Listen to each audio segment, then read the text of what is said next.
इस श्लोक के ऊपर चर्चा कर रहे हैं। तो कल हम अब तक जयति जननिवासो का चर्चा किए। अभी देवकी जन्मवादो शब्द का हम लोग चर्चा कर रहे हैं। तो कल हमने देखा वादो मतलब जाने जाते हैं। तो इसलिए वो कौन है वो परम सत्य है, भगवान है, क्योंकि उनके कोई माता पिता नहीं हो सकते, सिर्फ वो देवकी के पुत्र के नाम से जाने जाते हैं। ऐसे यहाँ पर सुखदेव गोस्वामी कह रहे। तो हम लोग कुंती के प्रार्थनाओं में देखते हैं। हम लोग पहले श्लोक में ही वो कहती है, नमस्ते पुरुषम त्वाद्यम ईश्वरम प्रकृति परम सो अलक्षम सर्वभूतानाम अंतर्बहिर अवस्थितम। तो वो श्लोक हम लोग पहले कोट किए थे इस श्लोक के संबंध में, जननिवास शब्द के संबंध में। तो पहले इस श्लोक में जब प्रार्थना प्रार्थना अर्पण करना आरंभ करती है, तो पहले ही श्लोक में वो कहते हैं कि ईश्वर पुरुष परम। तो भगवान कृष्ण परमेश्वर है, भगवान है। तो ऐसे तो जैसे सामान्यतः क्योंकि कुंती उनके आंट है और हम लोग हिंदी में बुआ बोलते हैं ना, बुआ है। सो उनके बुआ है, इसके कारण वो उनको गुणगान कर रही है, ऐसे कोई सोच सकता है। इसलिए पहले ही वो क्या करना चाहते थे, तो ये सामान्य व्यक्ति नहीं है, ये भगवान है करके। जैसे अर्जुन भी भगवान को परम सत्य करके संबोधित करते हैं, पर ब्रह्म परम धाम पवित्रम परमम भवान पुरुषम शाश्वतम दिव्यम आदिदेवम अजम विभम। सो उसके बाद वो ये भी कहते हैं कि ये मैं ही नहीं कहता हूँ, ये सभी जो वैदिक अधिकारी है, अथॉरिटीज़ है, वो लोग भी ये मानते हैं। सो आसिता, देवला, व्यास, तो नारद, ये सब लोगों ने ये सिद्ध किया है कि आप परम सत्य है, भगवान है। तो ऐसे वो प्रमाण प्रस्तुत करते हैं। तो एक्चुअली भगवद गीता बहुत ही क्लियर है। हम लोग देखेंगे तो मायावादी लोग क्या करते हैं, वेद शास्त्रों को लेकर उसका गलत अर्थ दे देते हैं।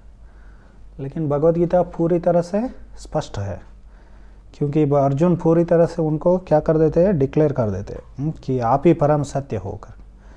सो मायावादी लोग कृष्ण भगवान नहीं हैं, लेकिन उनके अंदर जो आत्मा है वो ब्रह्म है, हम सब लोग भी ब्रह्म हैं, एक दिन हम सब लोग एक हो जाएंगे। तो अभी जो हम लोग अलग अलग भिन्नता का जो हम लोग जो अनुभव कर रहे हैं, उसको वो सब माया है। तो भ्रम के कारण, अज्ञान के कारण ऐसे मायावादी लोग प्रचार करते हैं। तो लेकिन अर्जुन ऐसे नहीं कहा, उन्होंने सीधा बता दिया कि कृष्ण ही परब्रह्म है करके। तो भगवद गीता पूरा क्लियर है, स्पष्ट है। तो इसलिए श्रील प्रभुपाद कहते हैं हर एक पेज में भगवद गीता में हमें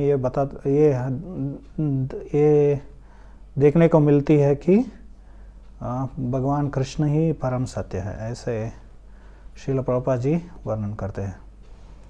तो ये जब देवकी जन्मवादो कहते हैं सुखदेव गोस्वामी, उससे हमें क्या समझ में आता है कि भगवान सामान्य व्यक्ति नहीं है, कृष्ण सामान्य व्यक्ति नहीं है, वो परम सत्य है। तो सिर्फ वो देवकी के पुत्र जाने जाते हैं। तो कभी कभी लोग, नास्तिक लोग भी ये वाद करते हैं ना, नास्तिक लोग या ईसाई धर्म वाले, या भारत में जैन लोग भी क्या करते हैं, ऐसे वाद करते हुए भगवान कृष्ण भी जन्म लिया था, वो कैसे भगवान हो सकते हैं, कृष्ण भी जन्म लिए थे। और उसके बाद वो लोग ये भी बोलते हैं कि भगवान का मृत्यु हो गया करके। कोई एक शिकारी ने क्या किया था, वो बाण मार के कृष्ण को मार दिया, ऐसे। हाँ, वो वर्णन है वेद पुराणों में, वर्णन है कि वो शिकारी ने वो बाण तो छोड़ा था, लेकिन वो भगवान को नहीं लगा, वो भगवान के सामने आके गिर गया, ऐसे श्रीमद् भागवतम में वर्णन आता है।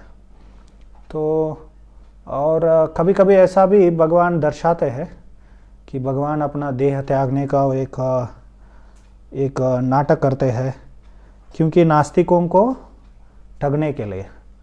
हाँ, लेकिन हम लोग जानते हैं कि भगवान कृष्ण का भौतिक शरीर नहीं होता है, इसलिए उनका मृत्यु नहीं होता है। तो मृत्यु तो भौतिक शरीर को ही होता है, जन्म और मृत्यु ये भौतिक शरीर के से संबंधित है। आत्मा को तो कोई मृत्यु नहीं होता है। हमें भी जन्म मृत्यु नहीं है, सिर्फ हमारा शरीर जो है वो उसका जन्म होता है और मर जाता है। लेकिन भगवान कृष्ण का भौतिक शरीर नहीं है, उनका अंदर और बाहर कोई अलग नहीं है।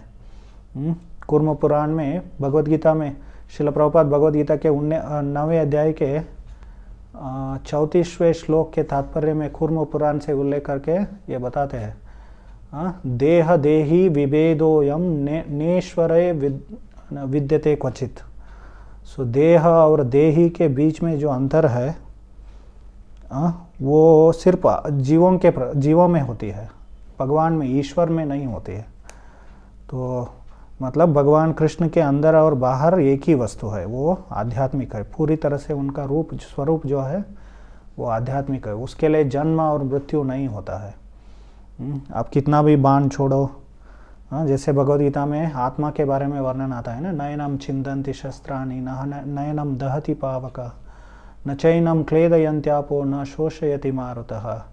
आत्मा को कोई अस्त्र शस्त्र से काट नहीं सकते हैं, उसको हवा से सुखाया नहीं जा सकता है, और पानी से उसको भिगोया नहीं जा सकता है। और तो ऐसे भगवद गीता में आत्मा के बारे में वर्णन आता है। वैसे ही भगवान कृष्ण के जो शरीर है वो भौतिक नहीं होता है, उसको कोई अस्त्र शस्त्र से मारा नहीं जा सकता। इसलिए वो यहाँ पर सुखदेव गोस्वामी क्या कह रहे हैं, वो सिर्फ देवकी के पुत्र करके जाने जाते हैं, लेकिन वास्तव में वो परम सत्य भगवान है, ऐसे साधारण व्यक्ति नहीं है। हमें मूढ़ नहीं बनना चाहिए। अवजानन्ति मां मूढ़ा मानुषिम तनुमाश्रितम। तो जब मनुष्य समाज में आते हैं तो हमें भगवान कृष्ण को सामान्य व्यक्ति नहीं समझना चाहिए।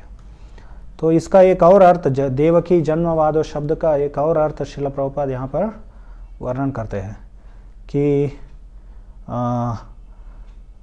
वो इसका भक्त लोग, वो कहते हैं श्रील प्रभुपाद की भक्त लोग इसका क्या अर्थ लेते हैं, देवकी के पुत्र वो जाने जाते हैं, लेकिन वास्तव में किसके पुत्र है, वो यशोदा के पुत्र है, ऐसे वो कहते हैं।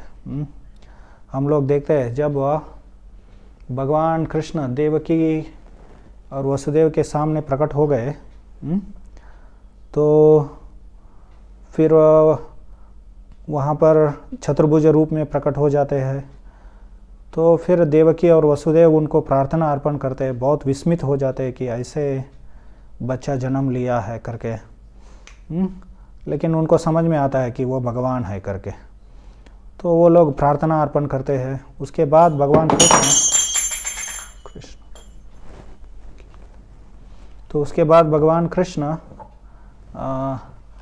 वसुदेव को क्या कहते हैं, आप मुझे लेकर गोकुल में लेके जाओ, क्योंकि उसके बीच में क्या हो गया, हालांकि वसुदेव और देवकी को समझ में आ गया ये साधारण बालक नहीं है, ये परम सत्य भगवान है।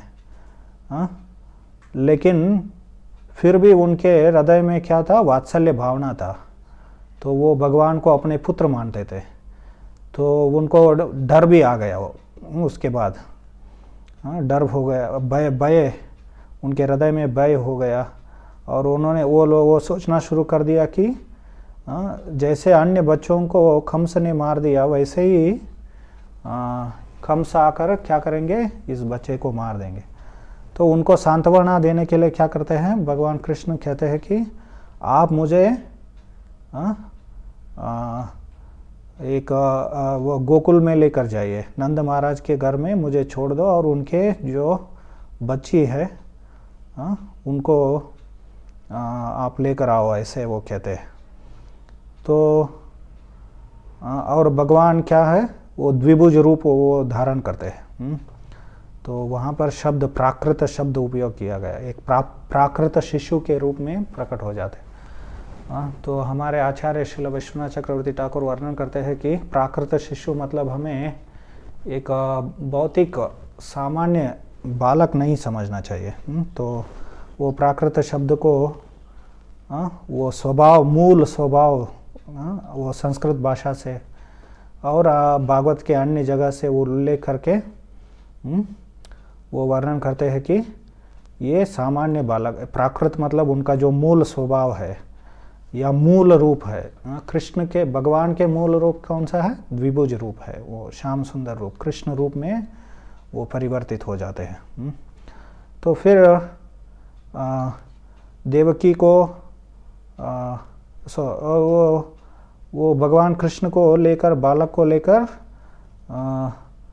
वो या वसुदेव वहाँ से निकल पड़ते हैं।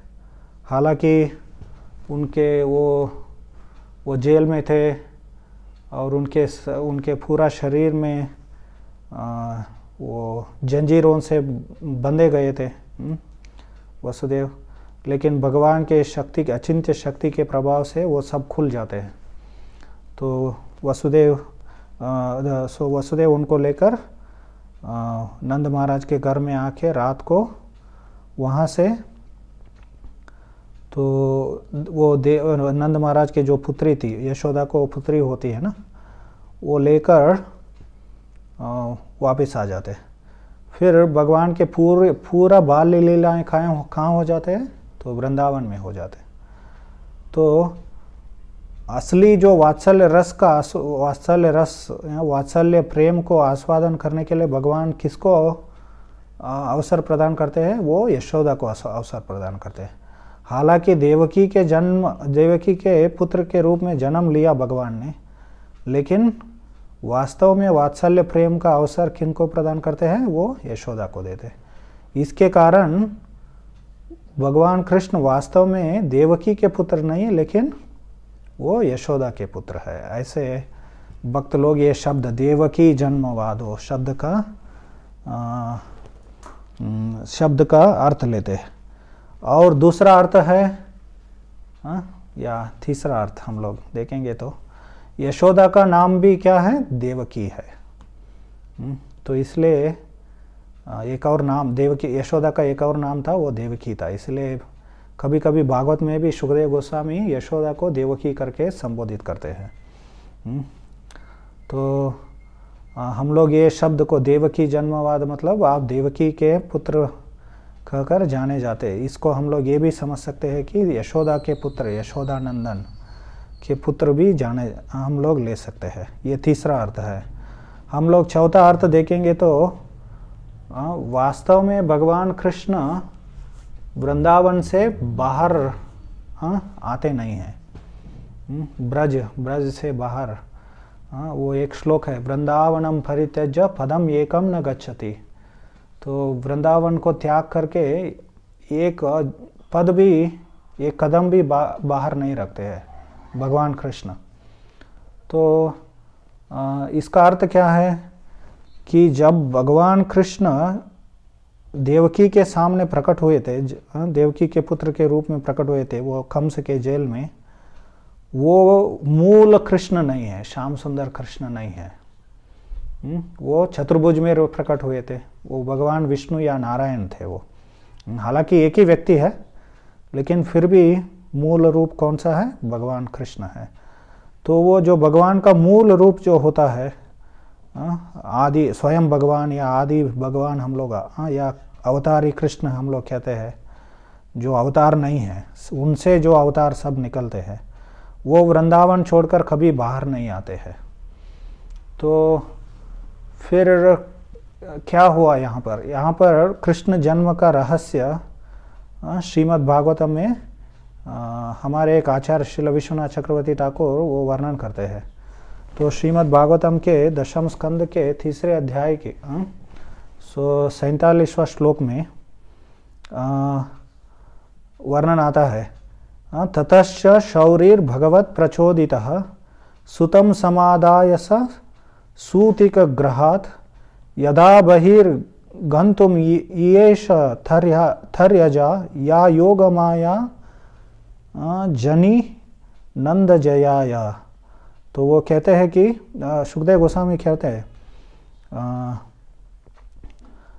तो भगवान जब वसुदेव को प्रेरणा दिया कि मुझे क्या करो, गोकुल लेकर जाओ, तो उन्होंने क्या किया, उसी समय पर यहाँ पर वो वर्णन आता है कि यशोदा के गर्भ में योग माया का जन्म हो गया, ऐसे वर्णन आता है। मतलब यशोदा को एक पुत्री हो गई।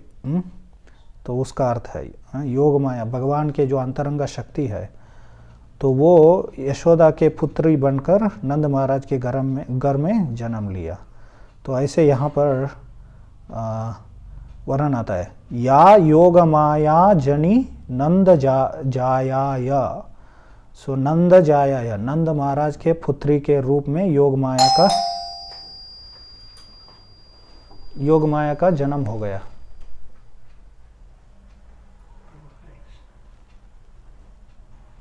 तो योग माया का जन्म हो गया, ऐसे वर्णन आता है।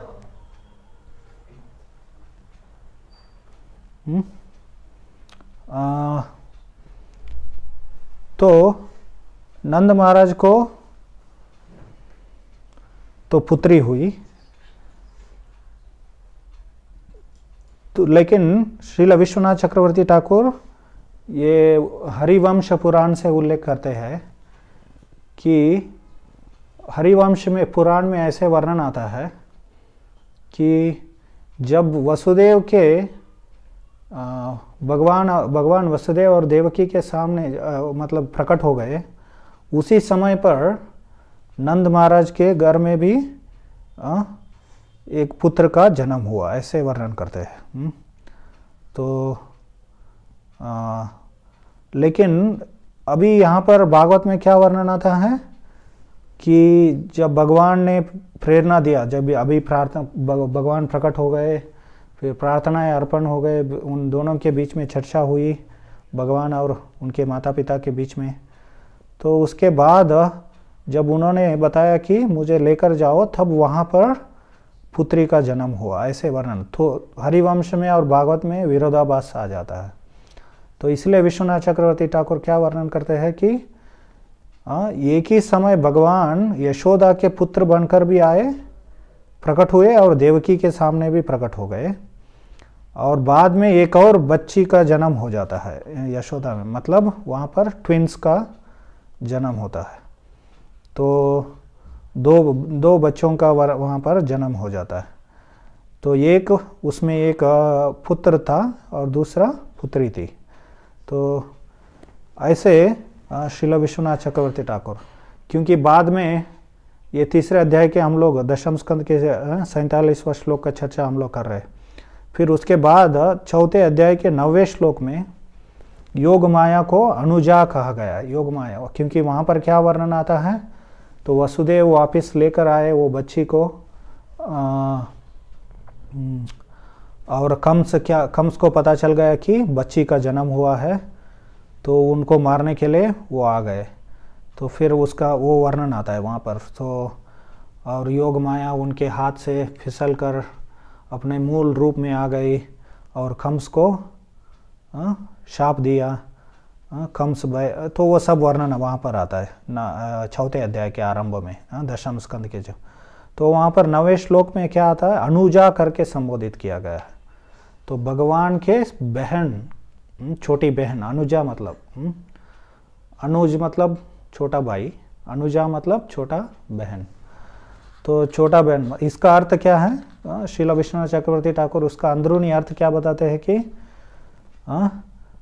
तो यशोदा को दो बच्चे हुए, एक पुत्र और एक पुत्री। तो पहला था वो बच्चा हुआ भगवान कृष्ण थे, तो फिर उनके सहोदरी बनकर छोटे बहन बनकर तो वो योगमाया प्रकट हो गई। तो ऐसे दो बच्चों का जन्म हुआ था यशोदा को। तो फिर वसुदेव ये चतुर्भुज मतलब ये जो भगवान कृष्ण नारायण के रूप में जो प्रकट हुए थे, तो उनको लेकर वो अभी तो परिवर्तित हो गए थे, दो हाथों में परिवर्तित हो गए थे, उनको लेकर जाके नंद महाराज के यशोदा के पास छोड़कर वो बच्ची को लेकर आ जाते हैं। फिर दोनों बच्चे क्या हो जाते हैं वहाँ पर, दोनों मेल चाइल्ड, तो वो एक हो जाते हैं। तो इसलिए जो मूल कृष्ण है, भगवान आदि भगवान जो है, वो वृंदावन को छोड़कर बाहर नहीं आते हैं।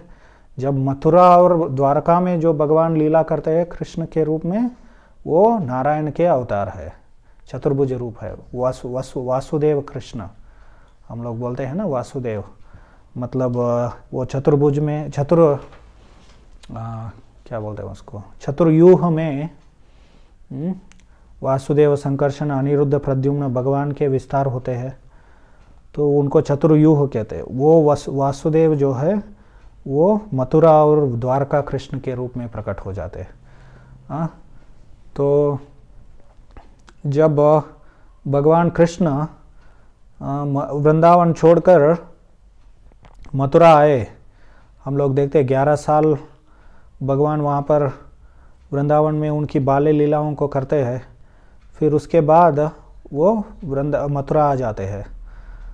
तो उस समय जो मूल कृष्ण है वहाँ से अप्रकट हो जाते हैं, और चतुर्भुज कृष्ण जो होते हैं, वासुदेव कृष्ण जो होते हैं, वो मथुरा में आके और वहाँ से द्वारका जाते हैं। ये मथुरा और द्वारका लीला में लीला करते हैं। तो मथुरा और द्वारका में जो होते हैं वो वासुदेव कृष्ण है, वो चतुर्भुज कृष्ण है। तो उस दृष्टिकोण से जब पूर्ववर्ती आचार्य चैतन्य महाप्रभु गौड़ियों आचार्यों से, गौड़ीय संप्रदाय से पहले जो श्री वैष्णव संप्रदाय या माधव संप्रदाय, ये सभी संप्रदायों में नारायण को ही सर्वश्रेष्ठ माना गया है। सो विष्णु को ही सर्वश्रेष्ठ माना गया है, और कृष्ण उनका अवतार बन जाते हैं। तो वो द्वारका और मथुरा के जो भगवान कृष्ण है उनके संबंध में वो ठीक है, वो सही है। और जब हम लोग देखते हैं वर्णन भागवत में भी, पहले वो चतुर्भुज रूप में प्रकट हो गए थे, वो सब ठीक है। लेकिन जो व्रज में जो लीला करते हैं वो कौन है, वो आदि भगवान है। और श्रील प्रभुपाद ये भी वर्णन करते हैं कि वो जो चतुर्भुज कृष्ण तो प्रकट हुए थे, लेकिन उनके बाद में सभी जो अवतार भगवान के विस्तार एक हो गए। तो इससे हम उससे भी हम लोग समझते हैं कि 5000 पूर्व जब कृष्ण प्रकट हुए थे वो मूल कृष्ण थे वो। तो ऐसे हमारे आचार्य वर्णन करते हैं कि वास्तव में जो भगवान कृष्ण है वो यशोदा का ही पुत्र है वो, इसलिए वो चौथा अर्थ है इस शब्द का, देवकी जन्मवादों का शब्द का। तो ऐसे हम लोग इन वेद शास्त्रों से हम लोग समझ सकते हैं। और विशेष करके वो यशोदा को ही ज़्यादा वात्सल्य प्रेम को आस्वादन करने के लिए अवसर प्रदान इसलिए करते हैं क्योंकि वात्सल्य प्रेम में जो भक्त है, वात्सल्य रस में जो भक्त है, उनमें सर्वश्रेष्ठ कौन है, वो यशोदा माता है। तो उनसे वात्सल्य प्रेम जो दर्शाया उन्होंने, उससे श्रेष्ठ और कोई भगवान को प्रेम नहीं कर सकते वात्सल्य भाव में। तो श्रील रूप गोस्वामी जब भक्ति रसामृत सिंधु में वात्सल्य प्रेम का जब वर्णन करते हैं तो वहाँ पर भक्तों का एक लिस्ट देते हैं, यादी देते हैं। तो कौन सबसे ज़्यादा भगवान को वात्सल्य भाव में प्रेम किया, तो पहला नंबर वो यशोदा माता का आता है, फिर दूसरा नंबर नंद महाराज का आता है, और तीसरा नंबर जो रोहिणी माता का आता है, बलराम के जो पिता माता थे। तो उनका तीसरा, क्योंकि उनको भी वो वृंदावन में जो बाल लीलाएं हुए उनको देखने के लिए, आस्वादन करने के लिए अवसर मिला। क्योंकि वो हालांकि वसुदेव के पत्नी थे, फिर भी वो वहाँ पर, क्योंकि कंस के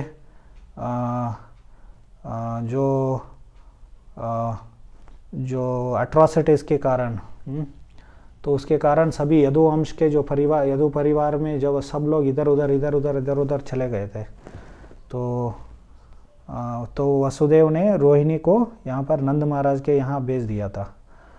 तो उनको भी भगवान के बाल लीलाओं को आस्वादन करने के लिए और भगवान को वात्सल्य भाव में प्रेम करने के लिए अवसर मिला। तो वो उनका नंबर तीसरे नंबर पर आता है।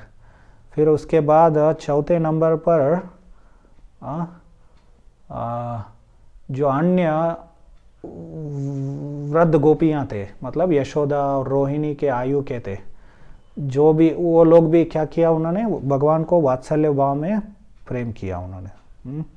और विशेष करके वो गोपियाँ जिनके बच्चों को ब्रह्मा जी ने चुरा कर लेकर गए थे, तो 1 साल तक भगवान उनको क्या करते हैं, उनके पुत्र बनकर, वो गोप अलग अलग गोपों के वेश में उनके पुत्र बनकर उनसे सेवा स्वीकार करते हैं। तो इसके कारण उनका नंबर चौथे नंबर पर आ जाता है। फिर उसके बाद 5वें नंबर पर देवकी का स्थान आता है वात्सल्य रस में।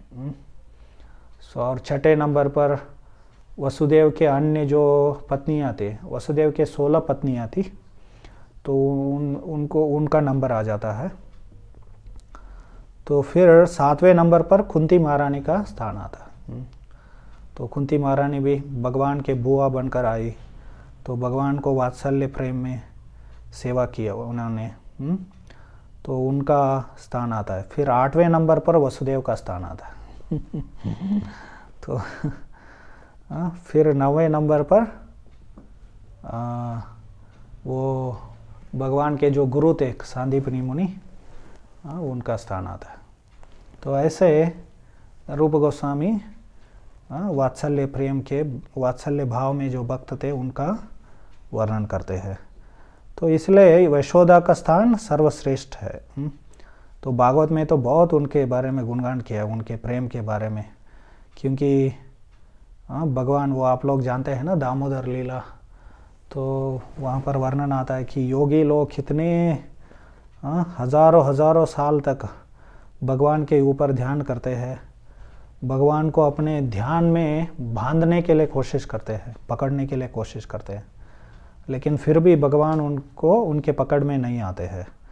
लेकिन यशोदा के तो प्रेम के कारण, उनके स्नेह के कारण, वात्सल्य स्नेह प्रेम के कारण वो उनसे बंध जाते हैं। तो वहाँ पर बहुत उनके गुणगान किया गया है उस लीला में, यशोदा का। तो इससे हम लोग समझ सकते हैं कि वास्तव में भगवान कृष्ण कौन है, वो यशोदा के पुत्र है, देवकी के पुत्र से सिर्फ नाम जाने गए हैं वो। और व्रज में सभी लोग, वृंदावन में, उनको पता नहीं है ये सब चीज़ कि वसुदेव ने भगवान को मथुरा से लेकर गोकुल में छोड़ दिया, वास्तव में वो देवकी और वसुदेव के पुत्र, ये सब चीज़ व्रज में तो पता नहीं है। वो लोग सोचते हैं कि कृष्ण तो नंद और यशोदा के ही पुत्र है, तो उनको पता नहीं है। सो वृंदावन में सिर्फ एक ही व्यक्ति है जिनको ये पता था कि वास्तव में भगवान कृष्ण देवकी के पुत्र है करके। वो भगवान नंद महाराज को भी पता नहीं था, यशोदा को भी पता नहीं था। वो सिर्फ वो पूर्णमासी करके एक है, वो एक ब्राह्मण वयोवृद्ध स्त्री है, उनको भगवान की लीला शक्ति है, वो योग पूर्णमासी के रूप में प्रकट हो जाती है। तो वो भगवान की लीलाओं को व्यवस्थापना करते हैं। तो पूर्णमासी उनका वो कार्य है, सेवा है वो। तो उनको पता रहता है कि भगवान क्या करने वाले, कैसे लीला करते हैं, उनका पूरा लीला का सभी रहस्य उनको पूर्णमासी को पता रहता है। तो सिर्फ उनको पता था तो कभी कभी वो बोलती है सभी जो ब्रजवासियों को, वास्तव में कृष्ण नंद और यशोदा का पुत्र नहीं है, देवकी का पुत्र है, लेकिन वो स्वीकार नहीं करते। वो लोग मानते हैं हाँ ठीक है, वो आप बताते रहो, ऐसे ही बोलते रहो। या ये शब्द को ये भी हम लोग उस दृष्टिकोण से ये भी हम लोग समझ सकते हैं कि there is a confusion, argument. वाद मतलब क्या है, एक शब्द का अर्थ है वाद मतलब जो कंफ्यूजन है। ये निश्चित नहीं है किसके पुत्र है वो करके। तो वैसे भी हम लोग समझ सकते हैं उसको, देवकी जन्मवाद हो करके। तो ये शब्द का अर्थ है। तो कल हम लोग आगे के जो शब्द है यदुवर परिषद का चर्चा करेंगे। तो आज यहीं पर रुकते हैं। हरे कृष्णा कृष्ण कृष्ण हरे हरे, हरे राम राम राम हरे हरे। आपका कोई प्रश्न टीका या टिप्पणी है तो कर सकते हैं। हरे कृष्णा प्रभु जी। हरे कृष्णा। दंडवत प्रणाम। हरे कृष्णा माता जी, बोलिए। प्रभु जी मेरा एक प्रश्न है प्रभु जी।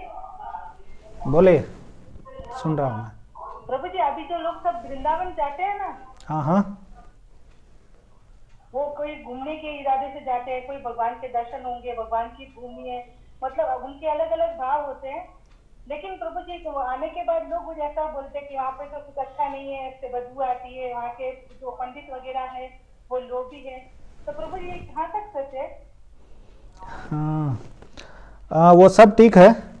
प्रभुपाद जी ने इसके बारे में बताया कि जानबूझकर जो व्यवस्थापना करते गवर्नमेंट वाले, वो लोग वृंदावन को गंदा रखते क्योंकि लोग वहाँ पर ना जाए। मतलब ये गवर्नमेंट पॉलिसी, ये नास्तिक गवर्नमेंट का ऐसे पॉलिसी नियम कानून ऐसे बनाया था वो लोगों ने। और वृंदावन में सब फैक्ट्रियाँ लगाने के भी प्लान कर रहे थे। तो वो सब चीज़ करते रहते हैं लोग, नास्तिक लोग। और हम लोग भी जो नवसखी भक्त होते हैं वो ज़्यादा दिन नहीं रहना चाहिए वृंदावन में। जा सकते हैं, ऐसे बताया गया है। नरोत्तम दास ठाकुर कहते हैं कि सिर्फ 3 दिन जाना चाहिए वहाँ पर, ज़्यादा नहीं जाना चाहिए। तो हम लोग भी क्या करते हैं, नवसखी भक्त होते हैं या ना, आजकल तो भौतिकवादी टूरिज़्म, तो बाहर समाज में ये टूरिज़्म बहुत बड़ा एक इंडस्ट्री है आजकल। उससे बहुत पैसा कमाते हैं लोग, ट्रैवल एजेंसीज वगैरह, तो उसको बढ़ावा देते हैं। तो इसके कारण अयोग्य लोग वहाँ पर जाके पूरा बिगाड़ देते हैं दाम को। लेकिन अंततोगत्वा जो आध्यात्मिक दाम का जो आध्यात्मिक महत्व होता है, जैसे उस दिन हम लोग चर्चा कर रहे थे 2 दिन, पारमार्थिक भारत की विशेषता को, विशेष आध्यात्मिक महिमा को हम लोग चर्चा कर रहे थे। तो ये जो धाम होते हैं वो अपने जो मूल आध्यात्मिक जो प्रभाव है उसको कभी खोती नहीं है वो। तो उनका आध्यात्मिक स्वभाव ऐसे ही रहता है। बाह्य दृष्टिकोण से हम लोग ये सब अलग अलग चीज़ हम लोग देखते हैं वहाँ पर। वास्तव में जैसे भगवान कृष्ण को हम लोग ये भौतिक चर्म चक्षुओं से नहीं देख सकते हैं, वैसे ही यह धाम को भी हम लोग भौतिक चर्म चक्षु से देख नहीं सकते हैं। तो वैसे नरोत्तम दास ठाकुर एक और जगह भी वर्णन करते हैं कि वो कहते हैं ना, वो एक गीत है, बहुत सुंदर गीत है, विषय छाड़िया खबे शुद्ध हबे मन तबे आमा हरिबो वृंदावन। वो कहते हैं कि जब विषय वासना से, भौतिक इच्छाओं से, भौतिक भोग विलास करने की इच्छाओं से जब हम लोग मुक्त हो जाते हैं, तभी वास्तव में हम लोग वृंदावन को देख सकते हैं। तो वो जो गीत है वो भगवान चैतन्य महाप्रभु और कृष्ण नित्यानंद प्रभु के प्रार्थना है वो। तो वो कहते हैं कि जब नित्यानंद प्रभु का कृपा होगा तब मैं भौतिक इच्छाओं से मुक्त हो जाऊंगा, और जब मैं भौतिक इच्छाओं से मुक्त हो जाऊंगा तो तब मैं जाके वृंदावन को देख पाऊंगा। तो हम लोग ऐसे ही टिकट कटा के हम लोग वृंदावन को देख नहीं सकते हम लोग। तो लेकिन फिर भी भक्ति में एक अंग है पाद सेवनम। पाद सेवनम हम लोग देखते हैं ना, नवविधा भक्ति, श्रवणम कीर्तनम विष्णु स्मरणम पाद सेवनम अर्चनम वंदनम दास्यम साक्यम आत्म निवेदनम, ऐसे नवविधा भक्ति है, 9 अंग है भक्ति के। तो उसमें पाद सेवनम एक है। तो पाद सेवनम के लिए एक उदाहरण है लक्ष्मी देवी, हमेशा भगवान की चरणों का सेवा करती रहती है। तो उसका 2 अर्थ होते हैं पाद सेवनम का, भगवान की चरणों का सेवा करना, जैसे लक्ष्मी देवी भगवान की चरणों को मसाज करती रहती है। तो और दूसरा अर्थ है हमारे चरणों को भगवान की सेवा में उपयोग करना। हमारे चरणों को, हमारे जो पाँव होते हैं उनको कैसे हम लोग भगवान की सेवा में या उपयोग कर सकते हैं। हम लोग भगवान के मंदिर जा सकते हैं या भगवान के धाम जाकर वहाँ पर अलग अलग लीला स्थलियों का परिक्रमा करके हम लोग परिक्रमा कर सकते हैं। जैसे भक्त लोग परिक्रमा करते हैं, गोवर्धन परिक्रमा करते हैं, फिर वृंदावन जो परिक्रमा है वो करते हैं। आजकल लोग वो गाड़ी लेकर करते हैं। तो पाद सेवनम का अर्थ क्या है, हम लोग अपने चरणों से करना चाहिए। ठीक है, आजकल ज़्यादा तपस्या नहीं कर सकते, कम से कम हरे कृष्णा मंत्र तो हमें करना चाहिए। तो सब बहुत ही सरल चीज़ है। तो ये भक्ति का अंग है पाद सेवनम। तो हम लोग जा सकते हैं धाम में, लेकिन ज़्यादा दिन वहाँ पर रहना अच्छा नहीं है। तो आजकल इस्कॉन में भी ऐसे बहुत बड़े बड़े यात्राएं कंडक्ट करते हैं। तो इससे क्या हो जाता है, हम लोगों को धाम का लाभ मिलने से ज़्यादा हम लोग धाम को बिगाड़ कर आ जाते हैं। तो ऐसे आजकल बहुत बड़े बड़े वहाँ पर क्या है, गेस्ट हाउसेस बन गए, लॉजेस बन गए, होटल्स बन गए। मैंने एक वृंदावन में एक जाहिरात देखा था, वहाँ पर वानप्रस्थ आश्रम, उस गेस्ट हाउस का नाम क्या है, वानप्रस्थ आश्रम। वहाँ पर क्या एडवर्टाइजमेंट किया था उन्होंने, टेलीविज़न, एसी और स्विमिंग पूल। ऐसे ये सब किया। गोवर्धन के पास बड़ा गोल्फ कोर्स बना रहे थे, बन गए होगा अभी। तो ये सब चीज़ करते रहते हैं, दाम को बिगाड़ते हैं बदमाश लोग। ठीक है, आपको समझ में आ गया? हाँ प्रभु जी, आया समझ में। मतलब भौतिक दृष्टि लेके जाएंगे तो वृंदावन का दर्शन अच्छे से धाम नहीं हो पाएगा। तो हम लोग हमें उसको विशेष दृष्टि चाहिए धाम को देखने के लिए, लेकिन जा सकते हैं थोड़े दिन के लिए, या वो पाद सेवनम के रूप में हमारे चरणों को भगवान की सेवा में उपयोग करने के लिए हम लोग वहाँ पर जा सकते हैं। वैसे तो भक्ति सिद्धांत सरस्वती ठाकुर बहुत इसके बारे में वर्णन करते हैं। तो बहुत सारे लोग वृंदावन जाते हैं, जैसे वो कहते हैं कि असुर लोग भी वृंदावन गए, हाँ है ना, पूतना, अगासुरा, बकासुरा, तृणावर्ता, ऐसे बहुत सारे असुर वृंदावन में गए, लेकिन उनका चेतना क्या था, भगवान को मारना था, अनुकूल भाव नहीं था। इसलिए हमारा चेतना शुद्ध होना चाहिए जब धाम में जाते हैं। तो उसके लिए हम लोग यहाँ पर बहुत अच्छी तरह से भक्ति का अभ्यास करना चाहिए, भक्ति करना चाहिए, तब जाके हमारा चेतना शुद्ध हो जाता है। फिर ऐसे हमें असली धाम में जाने का लाभ मिल जाता है।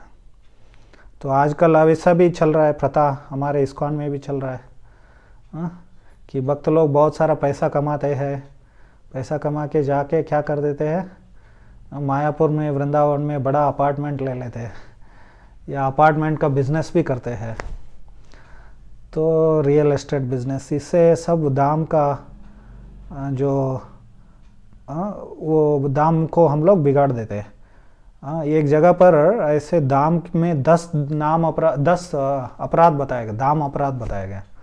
जैसे हम लोग 10 नाम अपराध बोलते हैं ना, वैसे ही 10 नाम अपराध है। वो वहाँ कहाँ से है, वो कौन से शास्त्र से है, वो मुझे पता नहीं है। लेकिन उसमें एक चीज़ है कि एक दाम में व्यापार करने की इच्छा से दाम में जाना, तो वो दाम अपराध है वो। तो आजकल ऐसे कर रहे हैं भक्त लोग, तो मार्गदर्शन नहीं है ठीक तरह से। तो चेतना शुद्ध होना चाहिए हमारे, तब जाके हम लोग दाम का सही फायदा उठा सकते हैं। और कुछ प्रश्न? हाँ प्रभु जी, अभी मैं भागवत गीता पढ़ती हूँ और भागवतम पढ़ती हूँ, वो संस्कृत के श्लोक पढ़ने की भी कोशिश करती हूँ। यदि मुझसे त्रुटि हो जाए तो प्रभु जी अपराध तो नहीं है ना वो? हाँ नहीं ठीक है। जैसे माता पिता को छोटे बच्चा, जब बच्चा छोटा रहता है तो वो क्या बोलते हैं, धुंधली भाषा बोलते हैं, क्या बोलते हैं, ब्रोकन थोतली भाषा, सॉरी। कन्नड़ में धुंधली बोलते हैं। तोतली भाषा बोलता है बच्चा, तो माता पिता बहुत प्रसन्न हो जाते हैं ना उससे। वैसे ही भक्त लोग जब मिस्टेक करते हैं तो भगवान उससे अपराध तो नहीं मानते हैं। तो वो हमारे जो भाव है, भावाग्राही जनार्दना, ऐसे भगवान के बारे में बताया गया। तो भाव को वो स्वीकार करते हैं, लेकिन ऐसा नहीं कि भक्त ऐसा ही जीवन भर क्या है वो ऐसे गलती करते बैठेगा। सही भाव मतलब हम लोग कोशिश करेंगे भगवान को और अच्छी तरह से सेवा करने के लिए, तो उच्चारण करना भी हमें सीखना चाहिए। तो विशेष करके जो कीर्तन करते हैं, कभी कभी दो हमारे इस्कॉन में ये बहुत ये गलत जो अभ्यास है, व्यवहार जो बहुत प्रचलित है, जब कीर्तन करते हैं तो भगवान के भजन गाते हैं तो वो उच्चारण ठीक तरह से नहीं करते। हर रोज हम लोग सुबह एक गुरुवाष्टक करके एक गीत है, वो गुरु के प्रति वो प्रार्थना है। उसके अंतिम श्लोक क्या है, यस्य प्रसादात भगवत प्रसादो यस्या प्रसादा नगति कुतोपि, ऐसा एक गीत, ऐसा एक श्लोक आता है अंत में। तो अंतिम श्लोक 8वां श्लोक, तो उसमें भक्त लोग क्या गाते हैं उसको, यस्य प्रसादात भगवत प्रसादो यस्य प्रसादा नगति कतोपि, ऐसे बोल देते हैं। तो आप उसका अर्थ जानेंगे तो पहला लाइन का क्या अर्थ है, यस्य प्रसादात भगवत प्रसादो, इनकी प्रसाद मतलब गुरु की कृपा से हमें भगवान की कृपा प्राप्त होती है। और दूसरा लाइन का क्या है, इनकी कृपा प्राप्त नहीं करेंगे तो क्या हो जाएगा, हम कोई हमारे गति जो है आध्यात्मिक गति को, कोई गति को हम लोग प्राप्त नहीं होंगे, या भगवान के धाम है वो प्राप्त नहीं होगा, ऐसे वर्णन आता है। तो वहाँ पर अंतर क्या है, यस्य प्रसाद, पहले लाइन में यस्य प्रसादाद आता है, दूसरे लाइन में यस्या प्रसादाद, अप्रसाद मतलब उनकी कृपा न प्राप्त होने से। तो लेकिन हम लोग उसको यस्य प्रसाद गा लिया तो उनकी कृपा से हमें कोई गति नहीं प्राप्त होता है, ऐसे हो जाता है, तद विरुद्ध हो जाता है, पूरा विरोधात्मक हमें अर्थ वहाँ पर प्राप्त हो जाता है। तो ये तो थोड़ा सा हम लोग गलती करेंगे तो क्या हो जाता है, पूरा गलत ही अर्थ निकल जाता है उससे। लेकिन ठीक है, आरंभ में ठीक है, लेकिन हमेशा हम लोगों को प्रयास करना चाहिए कि भगवान को अच्छी तरह से सेवा करें। हमारे त्रुटियों को हम लोग उससे हम लोग ऊपर उठना चाहिए। तो सही भावना क्या है, मुझे जितना हो सके उतना मुझे श्रेष्ठ सेवा भगवान को अर्पण करना है, ऐसी भावना होना चाहिए। तब जाके हम लोग कोई त्रुटियां हो भी गए तो भगवान हम उसको भगवान उनको उसको माफ़ कर देंगे। तो हम लोग बहुत सारे सेवा अपराधों के बारे में वर्णन आता है भक्ति रसामृत सिंधु में। तो जब सेवा करते हैं हम लोग, भगवान की विग्रह सेवा करते हैं, तो बहुत सारे अपराध करते रहते हैं हम लोग। उसके अंत में एक श्लोक हम लोग बोलते हैं और भगवान से प्रार्थना करते हैं कि मेरे सेवाओं अपराधों को आप माफ़ कर दीजिए, ऐसे। तो वो द्रौपदी का श्लोक है, वो द्रौपदी ने बोला था, वो महाभारत में आता है। प्रतिज्ञा तव गोविंद न मे भक्त प्रणश्यति इति संस्मृत्य संस्मृत्य प्राणान संधारयाम्यहम्। तो वो कहते हैं कि आपने प्रतिज्ञा किया है कि मेरे भक्तों का विनाश कभी नहीं होगा। ये प्रतिज्ञा को याद करके, उसको बार बार स्मरण करके मेरे जीवन को मैं बना के रख रही हूँ। ऐसे द्रौपदी बोलती है। इसका अर्थ क्या है कि कभी हम लोग कोई कुछ सेवा करते हैं हमारे कमियों के कारण, तो हम लोग ऐसे प्रार्थना करेंगे तो भगवान क्या करते हैं, क्योंकि उन्होंने प्रतिज्ञा किया मेरे भक्तों का कभी नाश नहीं होगा करके, या पतन नहीं होगा करके, तो भगवान हमें रक्षा करेंगे बेसिकली। ठीक है, ओके प्रभु जी, हरे कृष्णा, दंडवत प्रणाम प्रभु जी। हरे कृष्णा। और किसी का कोई प्रश्न है?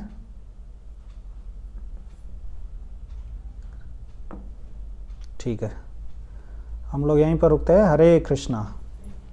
नायमात्म प्रवचने न लभ्यो न मेधया न बहुना श्रुतेन यं ये वैष वृणुते तेन लभ्यस् तस्यैष आत्मविवृणुते तनुं स्वाम्। हरे कृष्ण।